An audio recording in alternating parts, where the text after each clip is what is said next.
Assalamualaikum warahmatullahi wabarakatuh. Di video kali ini, saya Yevi Clara Sasti, NIM 19,01211465, dan teman saya, Nama saya Lara Sohail Lestari, NIM 190512141075 dari Prodi Sistem Informasi kelas 2019B. kami akan menjelaskan mengenai rencana ide bisnis kami, yaitu kedai Cokoban Asreng. Pada saat ini, bisnis kuliner telah berkembang pesat di Indonesia. Banyaknya pelaku usaha kuliner yang bermunculan menunjukkan bahwa peluang usaha di bidang tersebut cukup besar. Kebutuhan terhadap makanan dan minuman saat ini sudah tidak menjadi kebutuhan dasar manusia, akan tetapi menjadi kebutuhan akan tren di masyarakat. Hal tersebut seperti yang dijelaskan pada teori kebutuhan Maslow.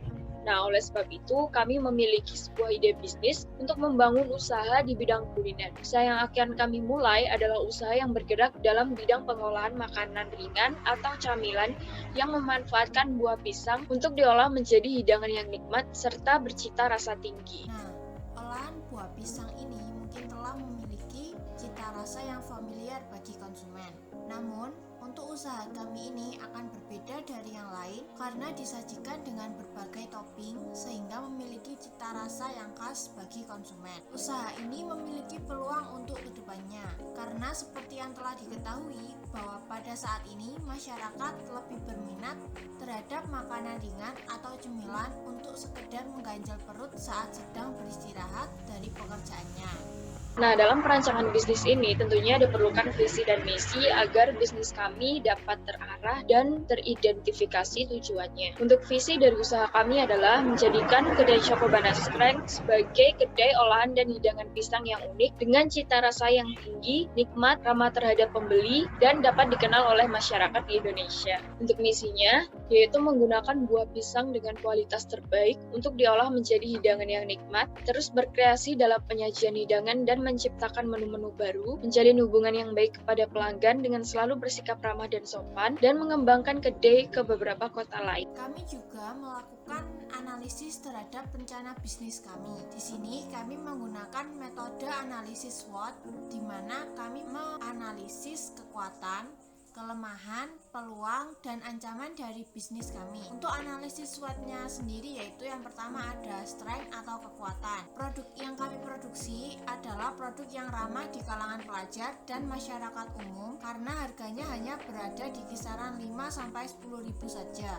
Produk kami memiliki cita rasa khas yang berbeda daripada yang lain serta tampilan yang unik dan menarik. Kami selalu bersikap ramah dan sopan kepada pembeli sehingga pembeli dapat merasa nyaman dan tertarik untuk membeli kembali. Selanjutnya ada weakness atau kelemahan. Produk yang kami produksi hanya mampu bertahan kurang lebih selama 2 hari saja, belum memiliki modal yang cukup banyak, serta belum memiliki tempat yang akan digunakan sebagai kedai. Yang ketiga ada opportunities atau kesempatan. Produk kami memiliki cita rasa yang khas dan berbeda dengan pesaing-pesaing yang lain. Produk kami memiliki tampilan yang unik dan khas dibanding dengan produk lain sehingga pembeli akan tertarik untuk menjajal atau mencoba produk dari kami.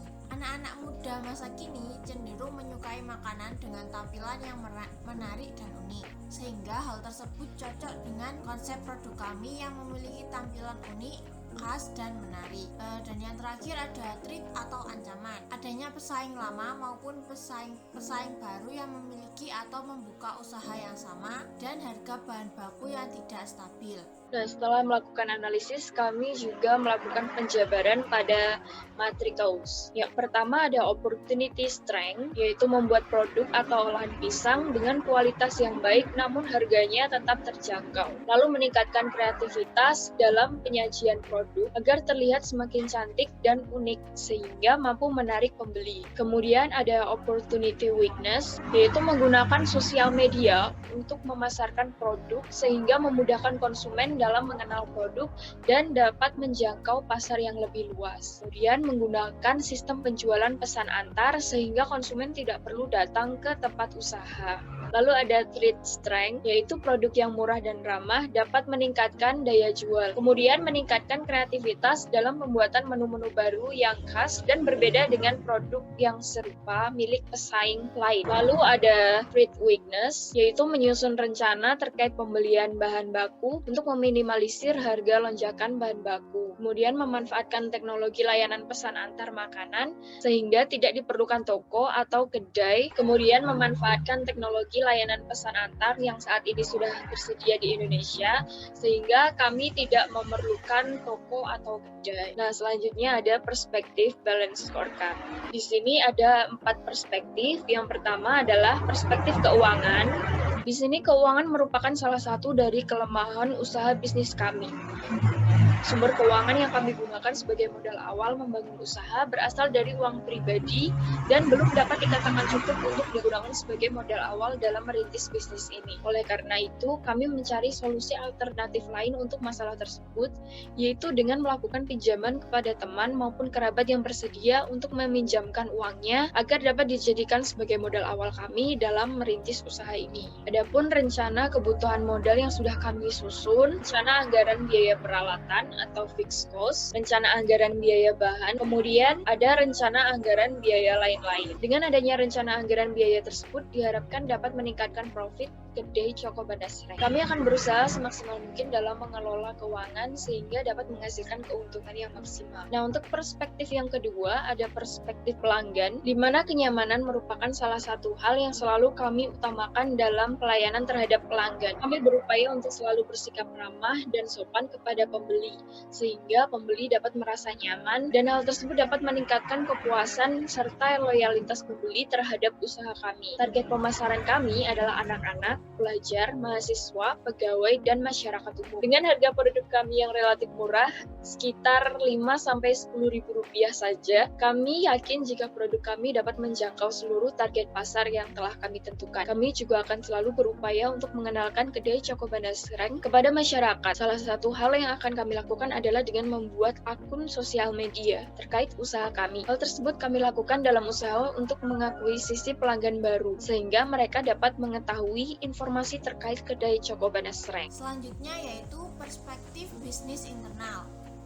Kedai Choco Banasreng merupakan sebuah usaha kuliner di mana kami menyajikan olahan dan hidangan pisang yang unik dan nikmat. Hidangan yang kami sajikan memiliki cita rasa yang khas dan berbeda dengan pesaing lain. Kita menggunakan kualitas bahan yang terbaik namun tetap disajikan dengan harga yang terjangkau. Kami menyediakan berbagai topping yang menarik dan unik. Pembeli dapat memilih dan mengkreasikan topping yang tersedia sesuai dengan selera masing-masing. Untuk kedepannya, kami juga akan terus berkreasi dalam menciptakan menu serta penyajian baru sehingga pelanggan dapat meningkatkan kepuasan pelanggan. Pada sistem penjualan kami juga akan menggunakan sistem pesan antar di mana konsumen tidak perlu datang ke tempat usaha dan bisa memesan dari rumah, kantor, sekolah, dan sebagainya. Untuk memudahkan proses tersebut, kami akan bermitra dengan penyedia layanan pesan antar yang saat ini sudah tersedia di Indonesia. Dalam beberapa tahun, kami berencana untuk membuka cabang di berbagai daerah di Jawa Timur, sehingga masyarakat di kota lain dapat mengenal kedai Choco Banasreng dan kami dapat menjangkau target pasar yang lebih. Yang keempat ada perspektif pembelajaran dan pertumbuhan. Kami berupaya untuk menciptakan suasana kerja yang nyaman dan ramah, tidak hanya dari pegawai ke pembeli, namun juga antar pegawai. Untuk mencapai hal tersebut, kami berencana untuk merekrut SDM dengan kualifikasi yang sesuai dengan konsep kerja kami. Di era perkembangan teknologi saat ini, kami juga turut mengikuti arus di mana kami turut mengikut sertakan teknologi dalam sistem penjualan. Kami menggunakan sistem pesan antar sebagai alternatif kami dalam solusi dari kendala yang kami miliki, yaitu belum tersedianya tempat usaha atau toko yang kami miliki. Pelanggan juga dapat dimudahkan oleh hal tersebut karena mereka tidak perlu datang ke tempat usaha atau kedai untuk menikmati olahan kami. Namun mereka dapat memesan dari rumah menggunakan teknologi pesan antar makanan yang tersedia. Dalam menjangkau pelanggan baru, kami juga turut memanfaatkan teknologi, yaitu dengan melakukan promosi dan mengenalkan produk kami melalui media sosial seperti Facebook, Instagram, Twitter maupun media sosial yang lain. Selanjutnya ada mapping strategi dengan balance scorecard. Yang pertama ada strategi map balance scorecard, ada perspektif keuangan yaitu meningkatkan profit, ada perspektif pelanggan yaitu loyalitas pelanggan, kepuasan pelanggan, dan akuisisi pelanggan baru. Selanjutnya ada perspektif internal bisnis yaitu kualitas produk dan perbaikan operasional. Lalu ada perspektif pembelajaran dan pertumbuhan yaitu peningkatan kualitas dan kreativitas dari pegawai. Selanjutnya ada tabel Key Performance Indicator atau KPI. Setiap perspektif balance scorecard kedai Joko Banasrek. Sasaran strategis, di sini ada sasaran strategis, KPI dan targetnya. Untuk perspektif keuangan, sasaran strategisnya yaitu meningkatkan keuntungan. Dengan KPI meningkatkan persentase penjualan sebesar 20% dan meningkatkan persentase keuntungan sebesar 20%.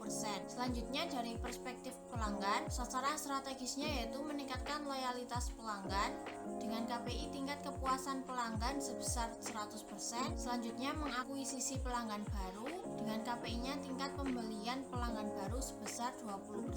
Selanjutnya ada perspektif bisnis internal yaitu meningkatkan kualitas dan inovasi produk dengan KPI tingkat pembelian pada produk yang kurang diminati, targetnya sebesar menurun 10%. Lalu banyaknya menu baru yang dikeluarkan, targetnya sebesar 2 menu dalam 1 tahun. Selanjutnya ada meningkatkan penjualan produk melalui hubungan dengan pelanggan, KPI-nya tingkat ketepatan waktu dalam memenuhi pesanan dengan target naik 15%. Dan yang terakhir, perspektif pembelajaran dan pertumbuhan. Sasaran strategisnya yaitu membangun kepuasan kerja pegawai atau karyawan dengan KPI tingkat kepuasan karyawan targetnya 100% dan tingkat turnover karyawan targetnya 0%. Selanjutnya, sasaran strategis meningkatkan kualitas pegawai atau karyawan dengan KPI tingkat keterampilan yang dimiliki oleh karyawan memiliki target naik sebesar 25%. Demikian presentasi dari kelompok kami. Mohon maaf apabila terdapat salah kata. Terima kasih. Wassalamualaikum warahmatullahi wabarakatuh.